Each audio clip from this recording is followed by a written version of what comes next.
It's estrogen priming day!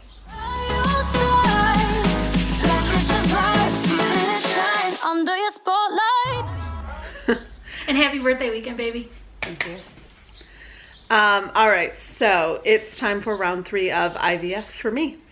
First round was canceled. Second round, we had a successful egg retrieval, and we only have 1 egg frozen though. So now we're doing a third for me. Doctor told us that they wanted to do a similar protocol to last cycle, but they wanted to do estrogen priming first because last time one of my ovaries just really didn't mature any follicles, and they want to try to get them to both mature. So it's been a long process. I got the message from the doctor probably almost 2 months ago that this is what they wanted to do, and then I got my instructions for estrogen priming a little over a month ago. They basically wanted me to have a whole nother regular cycle, so like I think it was 2 or 3 full cycles after my last egg retrieval. After that cycle, I had to start using the first instruction. The first step of the instructions was to use home ovulation predictor kits. So you start on day 8 and you can test up to day 20 essentially. And once you get a positive ovulation test, then you wait 10 more days and then you start the estrogen patches. So it's really confusing. I keep having to look at my phone and double check that we're doing it right. I think we've both made notes on our calendar to make sure we don't miss when I'm supposed to be starting. So you test, you get a positive test, then you wait 10 days, and then, which is today for me actually. And on the 10th day, you apply 2 estrogen patches. This is my estrogen. It's called Estradiol. And they're transdermal patches, so you put them on your abdomen or your arm, the back of your arm, I think. And so I'm not totally sure how long I'm going to wear these for, but you put 2 on and you change them every other day. So today I'm going to put 2 on, and then 2 days from now, I will start the ganirelix / Cetrotide shot. Right? Am I saying that right? Yep, Cetrotide. So I think my prescription is for ganirelix, or I don't know how you say it. And I'll start that shot for 3 days. And then, let's see, it says 12 days after ovulation, predictor, start ganirelix Cetrotide. You'll administer for 3 days. Notify your nursing team on day 1 of your full flow cycle. And then you'll come in for ultrasound and labs on day 2 or 3 of your cycle. If you don't get a period within 2 days of stopping the shots, then contact the nurse. So I don't think you wear these too long. It says, with your period after the priming, we will have you baseline on cycle 2 or 3 to start your stimulation medication. You will wear the patches until you start stimulation. So I guess I'm wearing these until the doctors tell me to start stimulation, and then I take them off. I think that's how it works. I'm not totally sure. It's kind of confusing. It is. Yeah. So that's where we're at. We got delivery of the rest of my meds today. So let's open them up. Yeah. All right. So these came while I was at work today, and Jill's on summer break, so she opened them. She opened up the big box, and she put an ice pack on top of the cold box, which I don't know that it needed it, but I was nervous about it staying on the fridge, out of the fridge, until I got home. But she made a good point that if she was working, then it would have to wait that whole time, so it's probably fine. All right, so what have we got here? Some needles.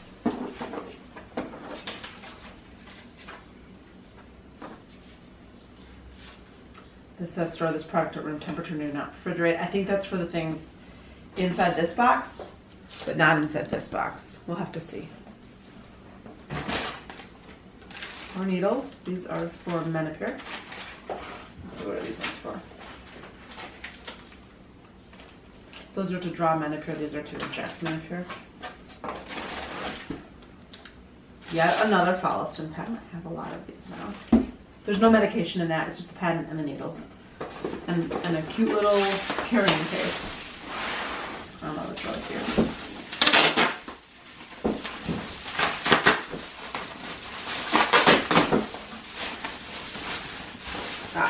So this was packaged to keep it at like a more room temperature instead of hot or cold. It's technically summer. Here's my manicure. We already have some left over from last time. And here are the Ganrelix shots. These are all kept on the shelf. Get everything out of there.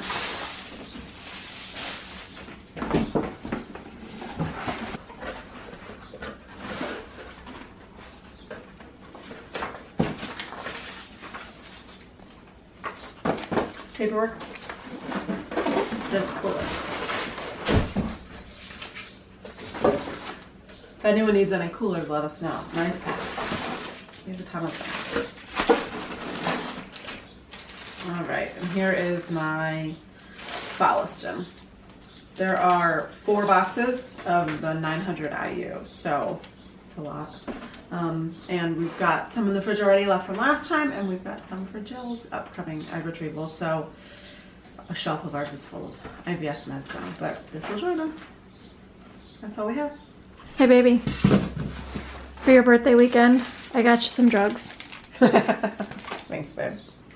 Are you excited to start again? I'm just ready.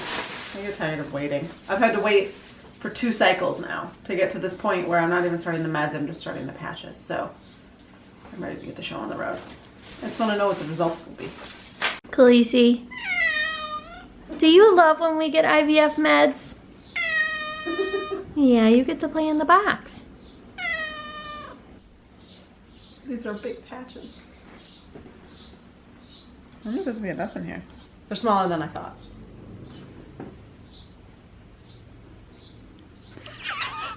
Today is day 3 of the patches. I put them on 2 days ago, and I'm supposed to switch them today, and I can't wait because they are itching me like crazy. Just after I showered today. I think it's because of the adhesive. Band-Aids bother me, and I think this is kind of the same thing. So I'm gonna put them on in a new spot and hope that I can get to 2 more days until I can change them again and put it in a new spot. It's all worth it, right? Today is 12 days out since my positive OPK, so that means I also have to start the Ganrelix shots today, so yay. Those ones aren't so bad, but they come in a pre-filled syringe and the needle is not the sharpest, so you kind of have to push a little harder, so it makes it hurt a little more. It's okay, but not my favorite. You're not recording it, are you? Yes, I am.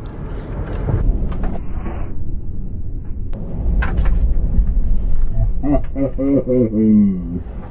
my god. What did you just drop? Alcohol. Okay, it is Sunday, Father's Day Sunday, and we are on our way home from dinner, and my love needs to do her first injection of her 3rd IVF cycle. First one was canceled. Second one is linked right here, and this is the 3rd round of meds. Well, yeah, but this is the Ganrelix estrogen priming. Yes. So I'm not into the stims yet, but we're in the car on the way to Jill's parents' house, and I think I'm gonna do it at a stoplight because there's gonna be like a whole bunch of family there when we get in the house, and it's just, why not? Because IVF journey on YouTube, that's why we're gonna do it in the car. Why not, right? Welcome. Welcome to our crazy life. So, you excited? Yeah. How you feel about this? It's old. It's old news now. Yeah, it's old hat. Old hat. Uh-oh. What did you just... No, it's just... Okay, good. It's like, empty. is there a needle in our... No. It's in my hand. We've done it, or I've done shots in a lot of different places. Still doesn't want to focus. Illinois roads. Chicago roads. I've done shots in a lot of places, like at an engagement party / birthday party, at other people's houses before, at work, at a movie theater. In your car before dinner out with friends? Didn't you have to do it then? I think so, like yeah. Your first round? Yeah. It just happens, and you know, you have to keep living your life, so you make it work. Yeah, we were actually just chatting with friends online, our friends across the world in Spain. So hi, friends. And they said life just gets in the way, and it's like, yes, it does. Yeah. Life just will keep on moving, and it'll always get in the way. it's always going to get in the way. So we had, I had a friend tell me, you know, I was talking about when we wanted to start trying before we knew this fun journey we were going to have to be on. And I said that, you know, that I just wanted to wait for the right time. And she said, oh, there's never a right time. There's never a right time to start a family, to have kids, to go through everything. So he's like, just do it before you're too old. Before you're too old to make them. Yeah, so here we go. I don't think we're ever going to hit a stoplight because of this. We just keep hitting green lights. Like, usually that's a good thing, but someone needs her. Well, it's okay. We got a little bit of time. Alright. Red light. Red light.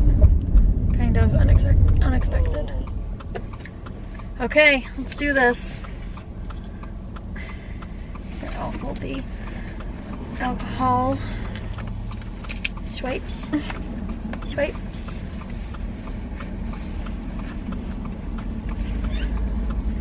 If someone were sitting next to us, they would be like, what is going on? No kidding. Do you need this? Yeah. There's just a bubble up. There we go.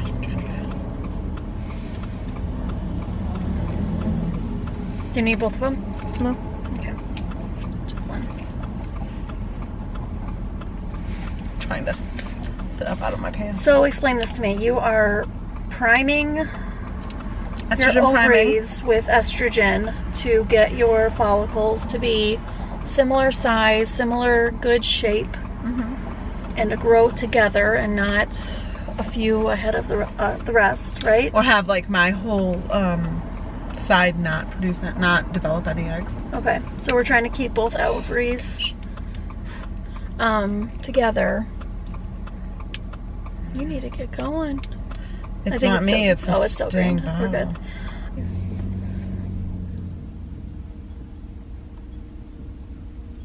bottle. That one hurt. Still holding these. Oh, some of it came out. Uh-oh. The needle hole. Can I have the other one, please? Yeah. There we go. What you do with it? Right here. Thank you. Clean that up. Okay, we're going. Go ahead. But you're already done with your injection, right? Yeah, it's just coming out now. For some reason. Hey there. So I recorded a diary so far of my third IVF cycle, but Jill accidentally deleted the footage. So I'm just going to give you a recap. I'm currently on day 9, and I'm feeling great. We don't think the cycle's as successful as the first one, or I'm sorry, the second one. It's more like the first one. So maybe that's why I feel so good. But anyway, I'll get into my recap. I had my baseline, and I was cleared right away on my baseline, which is great. It's convenient.